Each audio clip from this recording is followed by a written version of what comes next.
하나님을 찬송하니라. 아멘.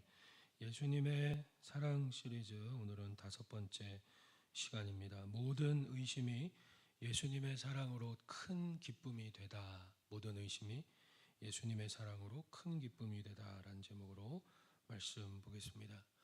오늘 내용은 지난주와 연결이 됩니다. 여러분, 부활절은 한 주만 부활절이 아니고요, 날마다 우리에게 주와 함께 죽고 십자가의 능력으로 날마다 부활의 능력으로 주와 함께 사는 것이 여러분 성도의 또한 신앙생활의 특권이고 축복인 줄로 믿습니다. 그런 의미로 우리가 부활에 대해서 다시 한번 말씀을 보는데요, 첫 번째로 끝이 부활이기 때문에 큰 기쁨이 되다. 끝이 부활이기 때문에 큰 기쁨이 되다입니다. 33절을 보십시오. 지난주에 낙심했던 엠마오 두 제자에게 부활하신 예수님이 찾아가셔서 성경을 자세히 풀어주시고 그들 안에 더디 믿는 모습, 변덕쟁이, 고집스러운 마음도 해결이 됐어요. 소망의 징적 가운데 마음이 뜨거워져서 그때로 밤중에 일어나 다른 데로 간 게 아니라 예배하는 곳, 사명의 땅 예루살렘으로 갔고요, 예루살렘에 갈 곳이 많지만 다른 데로 간 것이 아니라 제자들이 모여있는 그 집으로 갔습니다. 갔더니 제자들이 모여있죠.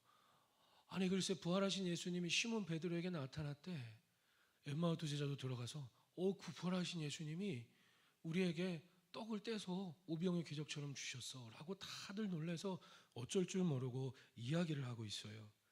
그때 36절에 이런 말들을 서로 할 때에 부활하신 예수님께서 그들에게 나타나신 겁니다.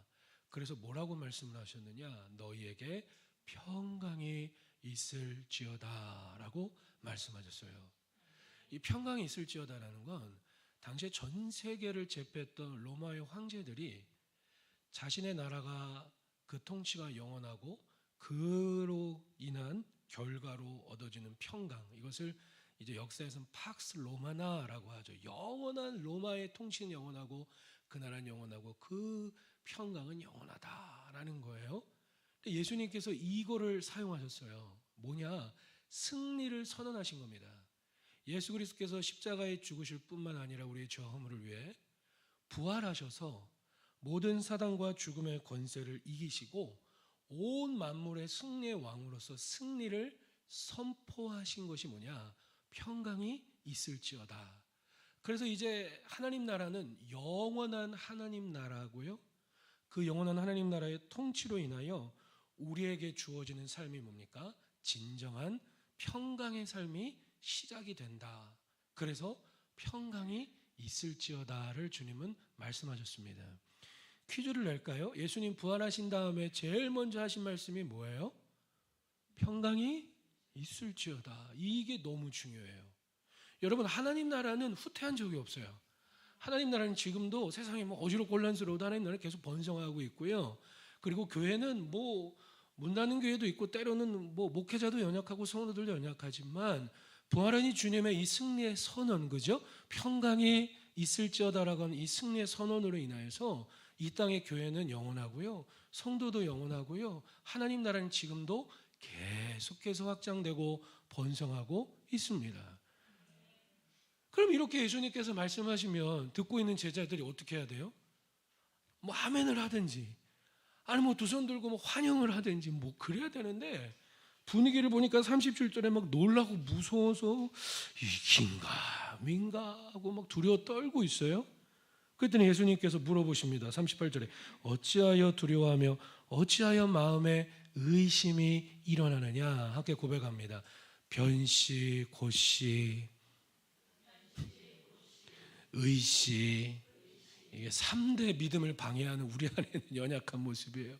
변시는 변덕쟁이, 고시는 고집쟁이, 아집, 고집, 교만함, 변덕쟁이, 이랬다 저랬다 결단하지 않는 모습, 그거 다 이기고 엠마오 두 제자가 왔는데 막판에 의심씨가 또 다리를 잡고 있는 거예요.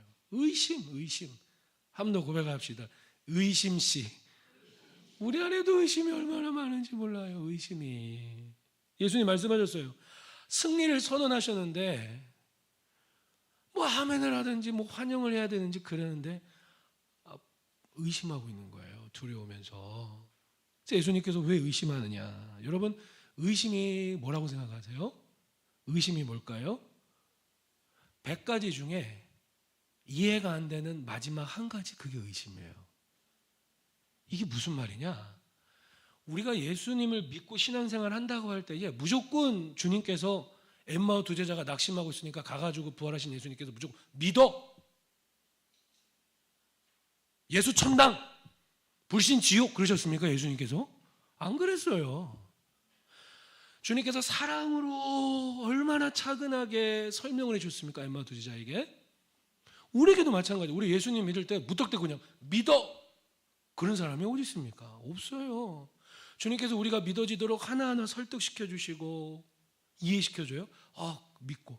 그런데 나는 이건 도대체 이해가 안 가. 난 못 믿겠어. 그럼 주님께서 또 말씀을 통해 설득시켜 주시고 이해시켜 주시고 또 믿어요. 근데 난 이거 못 믿겠어. 또 설득시켜 주시고 이해시켜 줘요. 그래서 그게 100가지 중에서 99가지 예수님께서 그렇게 우리의 수준에 맞춰서 이해시켜 주시고 설명해 주시고 우리를 설득시켜 주세요. 그런데 100가지 중에 마지막 한 가지는 절대로 주님께서 이해시켜 주지 않아요. 마지막 한 가지가 그게 의심이에요. 그러니까 의심은 믿음이 없는 게 아니라 믿는데 100가지 중에서 99가지는 주님이 설득시켜 주시고 이해시켜 주셔서 믿었는데 마지막 한 가지가 이게 이해가 안 가는 거라. 어떻게 부활이 돼? 귀신 아니야? 악한 영 아니야? 제자들이 이러고 있는 거예요. 우리도 똑같아요. 신앙생활 좀 하다가 멀어지고 좀 하다가 멀어지고 좀 하다가 변시, 좀 하다가 고집쟁이시, 좀 하다가 막판에 의심. 여러분, 마지막 한 가지는요 절대로 주님께서 이해 안 시켜줘요. 그건 어떻게 해야 됩니까? 누가 믿어야 돼요? 내가 믿어야 돼요. 나를 주님께 던져야 돼요. 누가 믿어야 돼요? 내가 믿어야 돼요. 마지막 한 가지까지를 이해시켜 주세요. 나는 그것 때문에 예배 드릴 수 없어. 난 그것 때문에 예수 믿을 수 없어. 이건 어떤 자세냐면 이런 겁니다. 하나님, 내 발밑에 기어가면 내가 믿어줄게요. 그런 거랑 똑같은 거예요, 여러분. 이거는 믿음이 아니고요. 이런 걸 가지고 뭐라고 하느냐? 억지, 억측이라고 해요. 예수님께서 이 지금 한 방에 모여있는 제자들이 우리 이러다가 로마 병사들 와가지고 우리 싹 다 잡아가서 예수님처럼 십자가에 못 박고 빨개 벗기고 개죽음 당하는 거 아니야? 막 벌벌 떨고 있는 거예요. 그때 예수님 나타나서 평강이 있을지어다 의심이 되는 거예요. 그때 예수님께서 어떻게 하십니까? 무조건 믿어 이렇게 하십니까? 그렇게 안 하셨어요. 어떻게 하시는가? 오늘 말씀을 보면 예수님께서 이들이 믿어지도록 이해를 시켜주십니다. 자, 보세요. 38절에 마음의 의심이 일어나느냐? 그 다음에 39절에 내 손을 봐. 내 발을 봐라. 손과 발을 왜 보라는 거예요? 손에 못자국이 있어요. 발에 못자국이 있어요. 내 옆구리를 봐라? 그냥 무조건. 어떻게 안 믿어 니네가? 그런 게 아니라 믿어지도록 이해시켜 주시는 거예요. 그러면서 뭐라고 하시죠? 나를 만져보려. 심지어 나를 만져봐라. 보라, 영은 살과 뼈가 없어. 나는 영으로만 부활한 게 아니고 영은 살과 뼈가 없지만 너희가 보는 것처럼 나는 살과 뼈가 있다 없다요? 있다. 영으로만 난 부활한 게 아니라 영과 육이 하나 되어 나는 부활의 신령한 몸으로 부활했어. 그런데도 제자들이 눈치가 긴가민가해요. 그래서 예수님께서 그래도 안 믿을래? 그게 아니라 뭐라고 하셨습니까? 또 믿어지도록 설득시켜 주세요. 40절에 손과 발을 보여주시니까 41절에 그들이 너무 기쁜데도 아직도 못 믿어요. 의심 때문에 마지막 100가지 중에 99가지는 믿어졌는데 한 가지 때문에 못 믿어요. 그랬더니 예수님께서 심지어 뭐라고 하세요? 여기 먹을 게 좀 있냐? 야, 저기 우리가 먹던 거 생선 있잖아, 구운 거, 그거 빨리 드려. 그랬더니 예수님께서 생선을 받으셔가지고 그 다음 보세요. 43절에 받으사 네 글자가 중요해요. 누구 앞에서요? 그 앞에서 의심하고 있는 제자들 앞에서 친절하게 예수님께서 난 부활했어. 부활이 100% 믿어지도록 친절하게 생선을 드시고 계세요. 여러분, 그리스도인에게 있어서 부활이 안 믿어지면 신앙생활 할 이유가 없어요. 부활이 안 믿어지면 천국도 없고 지옥도 없는 거고요. 부활이 안 믿어지면 우린 신앙생활 하다가 죽으면 아무것도 없는 거예요. 절 보세요. 여러분 부활을 믿으십니까? 예수님께서 얼마나 친절하게 사랑으로 모든 의심이 큰 기쁨이 되도록 설명을 해주고 계세요. 어떤 사람이 이렇게 얘기합니다. 목사님, 아니 내가 왜 예수 안 믿는지 알잖아요. 저도 그런 적이 있어요. 신앙생활 할 때. 어떻게 하냐면은, 아니 인간이 죄를 범할 걸 하나님 전지전능하시다며요. 네. 아니 그럼 다 안신다는 건데. 네. 아니 그러면 인간이 죄를 범할 걸 뻔히 알면서도 뭐하러 선악과를 만들어줬대? 난 그래서 예수 안 믿어요. 여러분 잘 들으세요. 어떤 사람에게 그 한 가지 때문에 예수를 안 믿는다, 하나님은 그 한 영혼을 구원하시기에 끊임없이 설득하실 겁니다. 이해시킵니다. 근데 또 그 사람은 그 한 가지 때문에 안 믿는다라고 하거든요. 의심된다라고 하거든요. 여러분, 인간이 죄 범할 걸 하나님 아시면서도 선악과 왜 주셨어요? 이 사실에 대해 수많은 기독교 역사를 통해서 수많은 위대한 신학자들, 위대한 목회자들, 위대한 성경학자들이 몇 가지 설명을 해놓은 게 있어요. 그렇지만 이것을 99가지 그 누구든지 최대한 설명을 어떻게 했는지 잘 해놓는다 할지라도 이 부분은 누구도 100% 설명이 안 돼요. 99가지까지는 하나님께서 믿어지도록 주님께서 우리를 설득시켜 주세요. 그러나 남은 한 가지는 어떻게 해야 돼요? 내가 믿어야 돼요. 어떤 거냐, 이런 겁니다. 성경 아래에 나를 두고 믿는 게 아니라 성경 하나님 머리 꼭대기에 올라가서, 아니 인간이 죄를 지을 걸 뻔히 알면서 뭐하러 선악과, 난 그래서 예수 안 믿어, 난 그래서 교회 안 가. 여러분 이건 억지라고 하는 거예요. 억측이라고 하는 거예요. 여러분 보세요. 진짜도 억지 부리는 게 뭔지 이야기할까요? 어떻게 부활을 믿어? 어떻게 부활을 믿어? 저는요 죽어도 못 믿겠는 게 뭐냐면, 여러분 보세요. 어떤 게 더 억지입니까? 돼지머리 잘려다가 거기다가 콧구멍에다가 돈 끼워 놓으면 그 가게가 어떻게 된대요? 그거 어떻게 증명해? 그걸 어떻게 논리적으로 설명해요? 아니면 어디 책에 기록이 돼 있어요? 성경처럼? 아니면 목사처럼 그걸 누가 정확히 순서를 알려줍니까? 여러분 새겨 들으세요. 믿음이란 1부터 99까지는 논리예요. 설명이에요. 무턱대고 믿지 마세요. 미신적인 신앙생활. 내가 믿고 있는 예수가 성경이 말하는 예수여야 돼요. 내가 믿고 있는 하나님이 성경에 이야기하는 하나님인지 아닌지 여러분 물어보신 적 있으세요? 그냥 예수 믿으면 무조건 축복? 아니에요. 그럼요.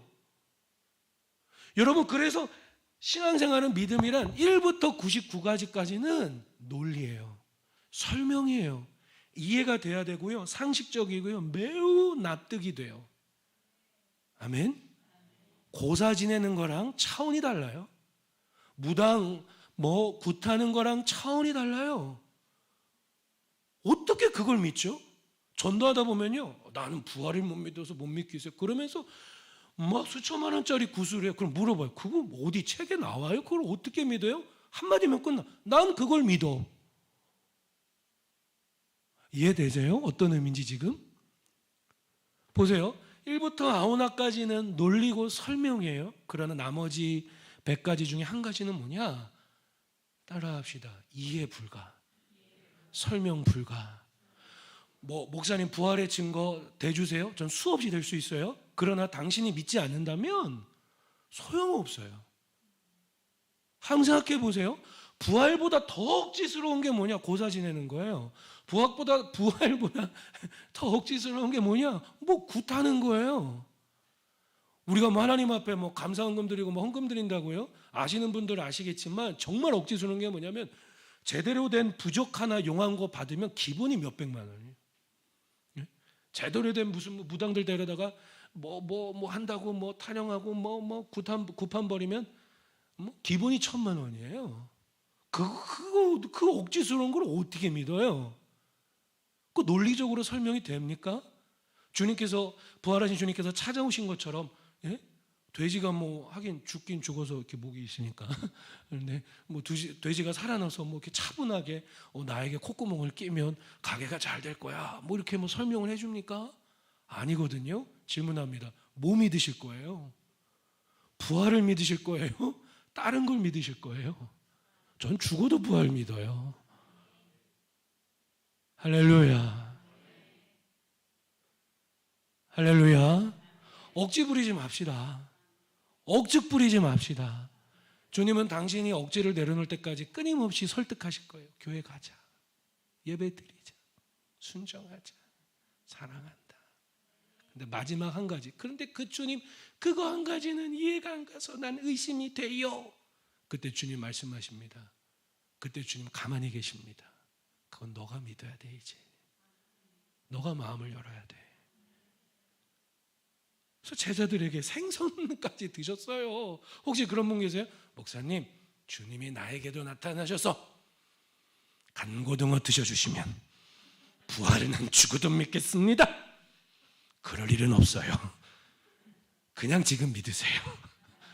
그럴 일은 없어요. 지옥을 보내주고 천국을 보내주면 믿겠다? 내 주먹을 믿으라? 그 사람은 어차피 안 믿게 돼 있어요. 한번 생각해 봐요. 믿음이라는 것 자체가 비논리적이에요. 어느 선을 떠나면. 그런데 기독교 신앙이란 성경이 말하는 진리란 너무나 논리적이잖아요. 너무나 상식적이잖아요. 너무나 설명을 다 해주고 있어요. 우리가 믿어지도록. 아멘. 할렐루야. 정말 그렇지 않아요? 주님께서 그 사랑으로 제자들을 설득시켜 주십니다. 그래서 나는 영혼만 부활한 게 아니라 몸도 부활했다. 생선까지 드시는 이유가 뭡니까? 영으로만 부활했다면 구운 생선을 드세요, 못 드세요? 못 먹잖아요. 뭘 이야기하느냐? 이제 예수 그리스도를 영접한 모든 하나님의 자녀들도 죽으면 끝이 아니라 주님처럼 영혼만 부활하는 게 아니라 영과 육이 하나 되어 부활의 몸, 영광스러운 부활의 몸으로 부활하게 된다. 그러니 이것이 우리에게 큰 기쁨이 되는 줄로 믿습니다. 우리 한번 누가복음 24장을 접어놓고 고린도전서 15장 한번 보실게요. 고린도전서 15장.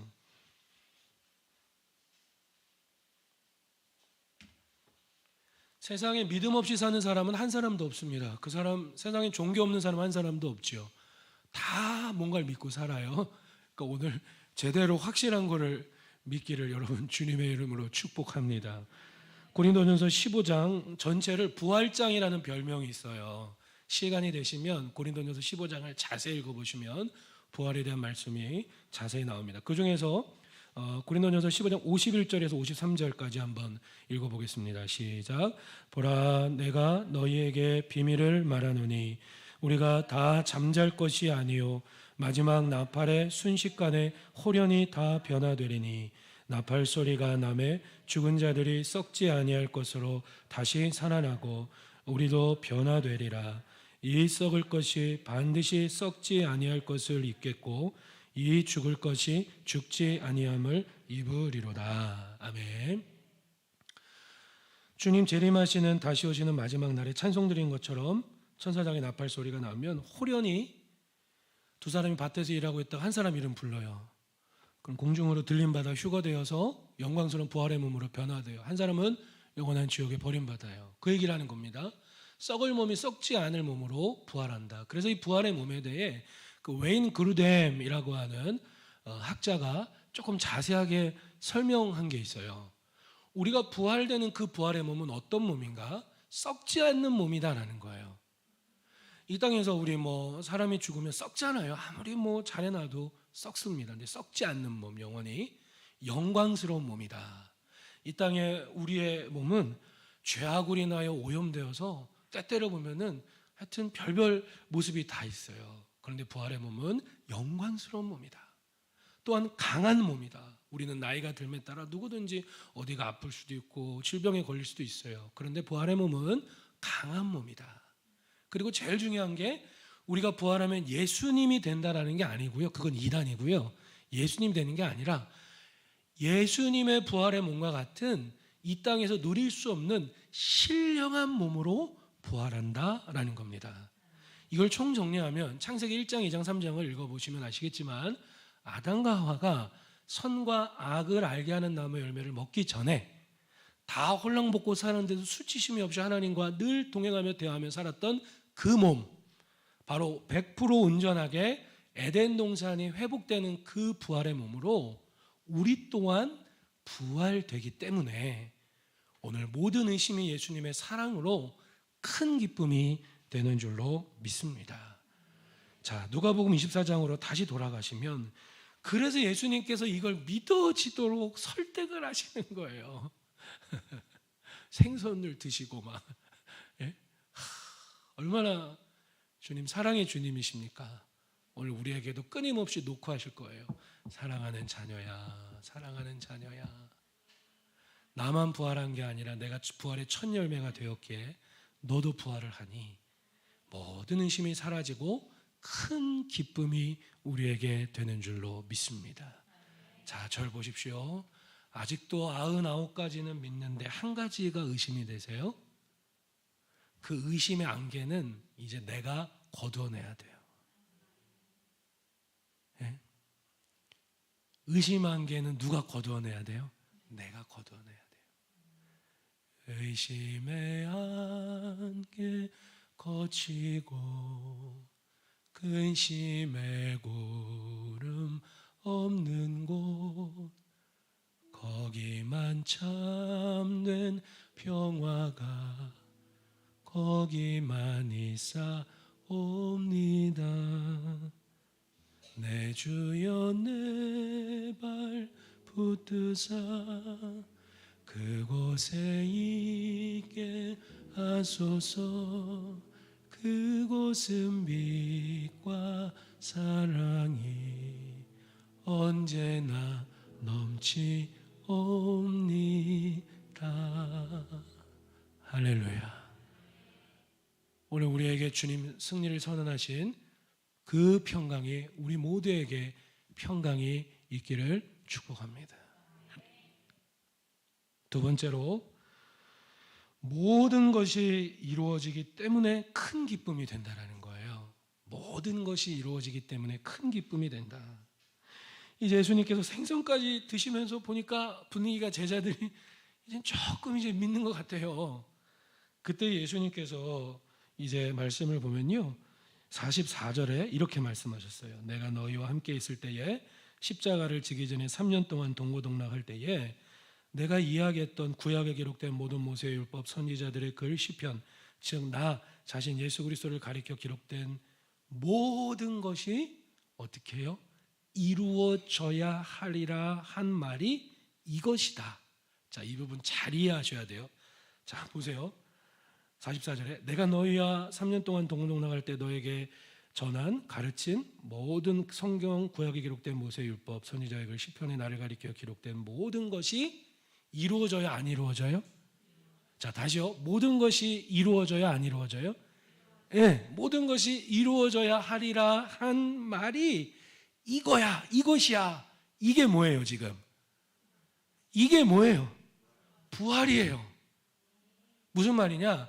성경에 기록된 모든 것이 반드시 이루어진다라고 내가 그랬지. 그런데 그게 반드시 이루어지는 증거가 뭐냐?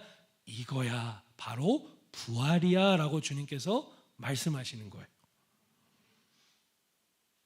즉 부활을 통해 모든 율법, 모든 기록된 말씀, 모든 예언, 모든 언약, 완성된 계시 성경 66권에 기록된 모든 말씀이 부활을 통해 다 하나도 남김없이 어떻게 해요?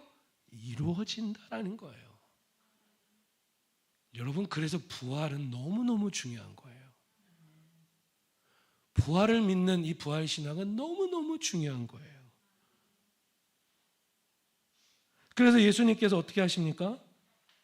여러분 44절 어떤 의미인지 이해가 되십니까? 할렐루야. 예, 다 이루어진다고 했지 그 증거가 이거야. 부활이야. 보세요. 예수님 십자가에 죽으시고 부활하지 않았다면 성경에 기록된 모든 것이 이루어지는 겁니까? 아니요. 예를 들어서 소크라테스도 좋은 말 많이 했어요. 근데 모든 것이 이루어진다고요? 진리로? 아닙니다. 왜냐? 그도 죽고 우리도 죽고 다 똑같아.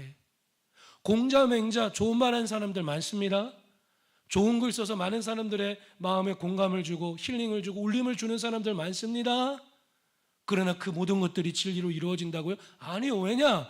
그들도 죽고 우리도 죽고 똑같이 끝나거든요.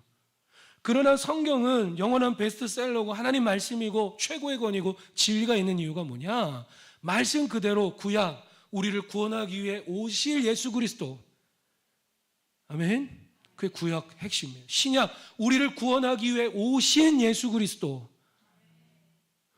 말씀대로 오셔서 십자가에 죽으시고 부활하셨기 때문에 하나님 말씀은 부활을 통해 모든 말씀이 다 이루어진다라는 것을 주님께서 또 믿으시도록 말씀하시는 거예요. 그런 다음에 45절에 이에 그들의 마음을 열어 성경을 깨닫게 하세요. 지난주에 이 내용 나왔죠. 엠마도 제자가 낙심했을 때 부활하신 주님이 막 기적을 통해서 막 소망을 주시고 막 그랬던 게 아니라 지난주에도 어떻게 하셨습니까? 자세히 성경을 풀어서 설명해 주셨거든요. 그게 몇 절에 나오죠? 누가복음 24장 아시는 분 몇 절에 나왔죠? 27절 이에 모세와 모든 선지자의 글로 시작하여 모든 성경에 쓴 바 자기에 관한 것을 자세히 여러분 누군가에게 설명해 본 적 있어요? 예? 누군가에게 정말 중요한 걸 꼭 알아야 될 것을 설명해 본 적 있으세요? 이게 설명이 한두 번이지 몇 번 설명을 했는데도 안 들어, 못 알아들어. 그럼 다음부터 설명하고 싶습니까? 안 하고 싶습니까? 안 하고 싶어요. 진짜 어느 때 막 입이 아프고 막 그러잖아요. 근데 주님께서 부활하시기 전에도 설명하셨고 십자가 지시기 전에도 설명하셨고 부활하신 후에도 말씀을 자세히 설명하셨어요. 사랑의 주님이세요.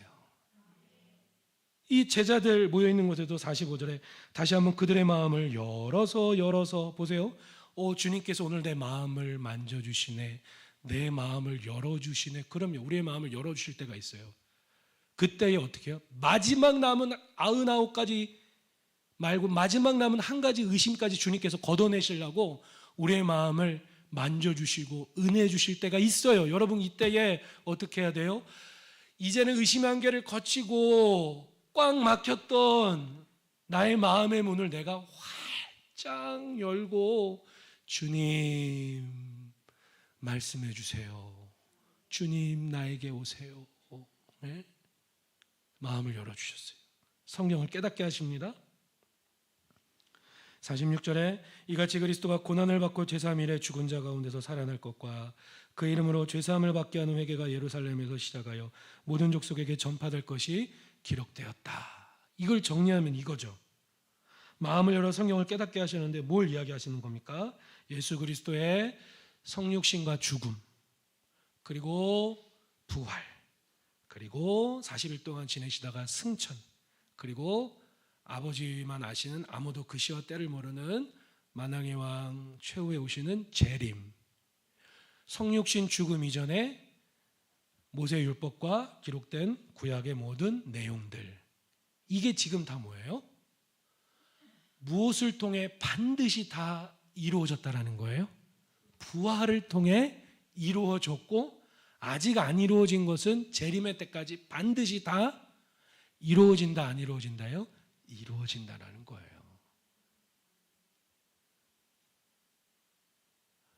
뭘 이야기합니까? 자 보세요. 부활이 이루어진다면 성경에 기록된 모든 말씀도 이루어진다라는 거예요. 자 다시 한번요. 부활이 이루어진다면 구약에 기록된 이 모든 것들이 이루어진다라는 게 이거야. 이게 부활이야. 그래서 다시 한번 성경을 가르치시는 거예요. 죽음과 부활과 승천과 재림과 이 모든 것들이 부활이 이루어지게 다 이루어진다. 그러면 부활이 이루어진다면 모든 말씀도 이루어지는데 그 모든 말씀이 누구에게 이루어집니까? 예? 그게 중요하잖아요. 부활이 이루어진다면 성경에 기록된 모든 다양한 주님의 사랑의 메시지, 축복의 메시지가 부활이 이루어지면 다 이루어진다는 건데 누구에게 이루어집니까? 어디에 이루어집니까? 모든 우주 만물에 일단 이루어지는 거고요. 하나님 나라 통치가 이루어지는 거고요. 또한 이 모든 말씀이, 복된 말씀이 누구에게 이루어지는 겁니까? 나에게요, 나에게. 다시요. 부활이 이루어진다면 모든 성경에 기록된 말씀대로 우주 만물은 지금도 이루어져 가고 있어요. 하나님의 통치 안에. 그리고 부활이 이루어졌기 때문에 성경에 기록된 모든 말씀이 누구에게도 이루어진다는 거냐? 오늘 예수 그리스도를 구주로 영접한 모든 성도에게, 모든 제자에게, 모든 하나님 자녀에게 이루어지는 줄로 믿습니다. 목사님, 그 무식한 걸 믿는다고요? 여러분 잘 들으세요. 그래서 기도를 할 때 믿음의 근원을 나에게 두고 기도하면 응답이 안 돼요. 기도를 못 해요. 예를 들어서 경제생활 기도한다. 가정 기도 제목 기도한다. 일터 문제로 기도한다. 뭐 결혼을 위해 기도한다. 사명을 위해 기도한다. 아무튼 우리가 평생 살면서 기도 드리는데 안 믿어져요. 기도 들으시는 건지 어떻게 하는 건지 안 믿어져요. 왜 그러느냐? 믿음의 근원을 나에게 두니까 안 믿어져요. 그럼 보세요. 잘 보세요. 부활이 이루어진다면 모든 말씀이 나에게도 이루어진다. 이게 얼마나 위대한 신앙과 믿음이냐면 여러분 생각해 보세요.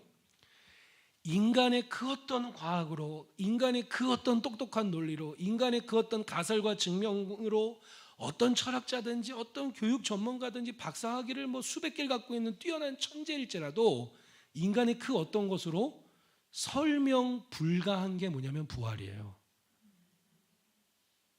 우리는 믿고 있으니까 이렇게 생각하지만 안 믿는 분들은 예수 믿는 걸 왜 싫어하냐면은 부활 때문에 안 믿는다라고. 제일 무식하다고. 맨날 저 소리야. 아유 저 무식한 사람들. 교회 가서 예배 드리는 사람들은 의지 박약이야. 맨날 가서 질질 짜고 손 들고 찬양하고. 난 그래서 저 사람들이 싫어. 그런 분들 종종 있어요. 여러분 보세요. 제자들에게 나타나셔서 사랑으로 마음을 열어 성경을 깨닫게 하신 주님께서 오늘 우리에게도 동일하게 함께 하십니다. 그래서 우리가 의심에 빠지고 우리가 낙심하고 삶의 고단함으로 넘어질 때에 우리에게 나타나셔서 우리에게 말씀하시는 거예요. 사랑하는 자녀야, 너 부활을 믿니? 네, 주님. 정말 믿니? 네. 그럼 너는 부활을 믿는 너는 세상에서 가장 멍청하고 미련하고 무식한 바보 멍청이냐? 여러분 부활을 믿는다는 건 둘 중에 하나인데요. 세상에서 가장 무식하고 멍청하고 의지박약이고 바보 천치 아니면 부활을 정말 믿고 부활을 살아내는 사람은 반대로 바보가 아니면 뭡니까? 세상에서 가장 복되고 행복한 축복의 사람이에요. 여러분 주님 우리에게 말씀하세요. 가정을 위해 기도하세요? 그럼 기도해야죠. 사업을 놓고 기도하세요? 기도해야죠. 결혼을 위해 기도하세요? 기도해야죠. 여러분 부활을 믿는 우리가 바보, 멍청구리, 의지박약, 무식쟁이들 그런 자입니까? 아니에요. 부활을 믿는 자는요 세상에서 가장 행복한 축복의 사람이에요. 왜냐? 보세요. 인간의 머리로 절대로 믿어질 수 없는 설명 불가한 부활이 믿어진다면 부활 외에 성경에 기록된 모든 말씀 또한 나에게 믿어지게 돼 있다는 거예요. 다시요. 다시 설명할게요. 아니 제일 믿기 힘든 걸 믿었으니 쉽게 말하면 제일 힘든 어려운 수학 문제가 풀렸어요. 그럼 그 나머지 쉬운 건 절로 풀리는 것처럼 인간의 머리로 논리로 제일 믿기 힘든 게 부활이에요. 그런데 그 부활을 내가 믿는다면 믿어진다면 부활을 통해 모든 말씀이 이루어진다고 하셨는데, 그렇다면 부활을 믿는다면 성경에 기록된 모든 말씀이 나에게 다 믿어지고요, 믿어지게 돼 있고요. 그래서 우리는 믿음으로 믿어지게 해달라고 기도할 수 있는 줄로 믿습니다. 그러니까 기도하다가 낙심이 돼요. 왜 안 되지? 그럴 때 나의 믿음의 근원을 나에게 두지 말고 죽으실 뿐만 아니라 부활하신 사랑의 부활의 주님께 믿음의 근원을 두고 다시 기도하기를 축복합니다. 주님 부활하신 걸 난 믿어요. 그래, 맞아. 난 부활을 믿지. 부활을 믿는데 주님께서 나의 기도에 응답을 안 해주신다고? 어떻게 내가 그렇게 생각할 수 있지? 그죠? 여러분, 그래서 많이 구하십시오. 주신다고 하셨어요. 많이 찾으세요. 찾게 하신다고 했어요. 많이 좀 두드리세요. 열어주신다라고 했어요. 무슨 허공에다 대고 비나이다 하는 게 아니에요. 지지난주에 그랬나? 토요일날 비 오는데 우리 딸이랑 광덕산 갔다 오는데 뭐 굿하고 있더라고요. 막 돼지머리 놓고. 얼마나 우리처럼 옷도 안 입어. 얼마나 막 차려입고 왔는지 막 다 승용차 쫙 타고 가지고 그 비논리적인 걸 어떻게 그 억지를 믿고 있는지, 얼마나 정성을 다하며 한 줄로 쫙 검은 양복 빼고 해가지고 저쪽에서 이 얘기하니까 괜히 은혜가 되세요? 그러면 안 돼요. 눈빛이 달라지는데 지금 큰일 나요. 에? 그거 어떻게 설명을 해? 그거를. 부활이 더 과학적이에요. 부활 과학적 증거 있어요. 유튜브 찾아보면 가끔 이상한 것도 있지만, 에? 여러분, 부활하신 주님을 믿는다면 모든 것이 부활을 통해 이루어지고 있고 이루어집니다. 모든 말씀이 믿는 나에게. 그럼 기도하실 때 어떤 믿음으로 기도해요? 우리는 부활하신 주님은 여전히 나와 함께 하시고 주님의 부활을 믿는 나는 모든 말씀이 나에게 이루어진다라고 하셨으니 그 믿음으로 어떤 시련이 올지라도 부활의 생명, 부활의 신앙으로 구하시고 찾고 두드림으로 승리하기를 여러분 주의 이름으로 축복합니다. 때로 내가 이렇게 느껴지든 저렇게 느껴지든 성경의 모든 말씀은 1.1획도 가감하지 않고 이루어진다라고 곳곳에서 우리에게 이야기하고 있습니다. 그래서 여러분, 주님께 구하세요. 찾으세요. 두드리세요. 기도는 공짜가 없어요. 애누리도 없어요. 기도한 시간만큼, 기도의 질만큼, 믿음만큼 주님 응답하십니다.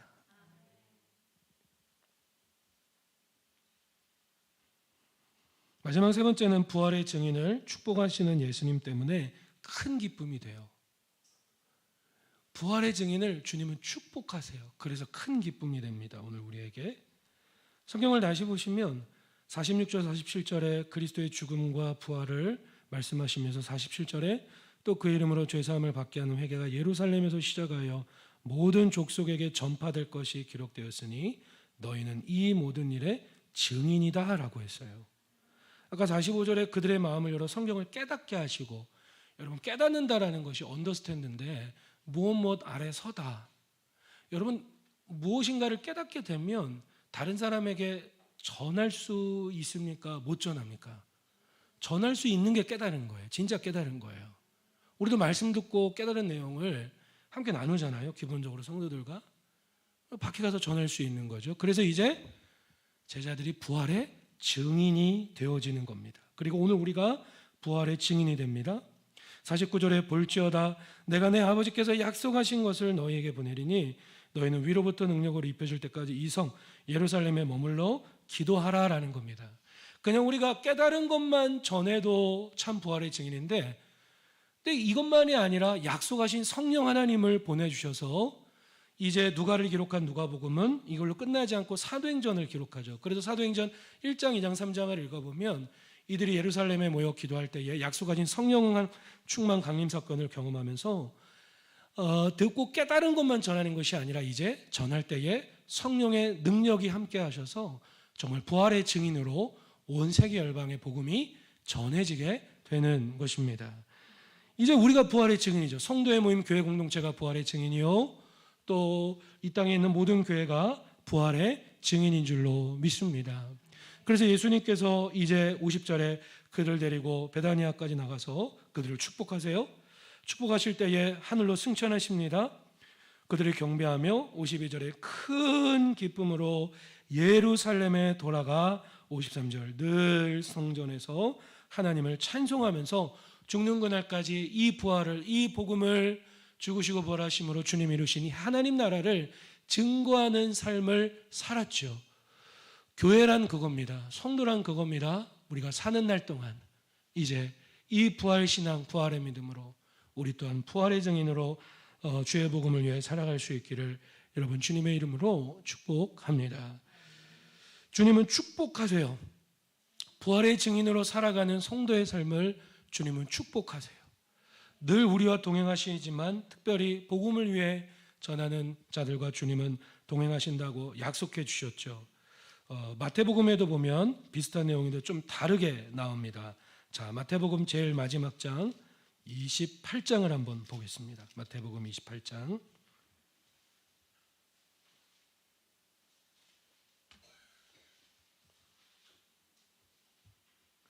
마태복음 28장 18절에서 20절입니다. 예수님이 이제 승천하실 때에 제자들에게 하셨던 말씀을 마태는 이렇게 기록했습니다.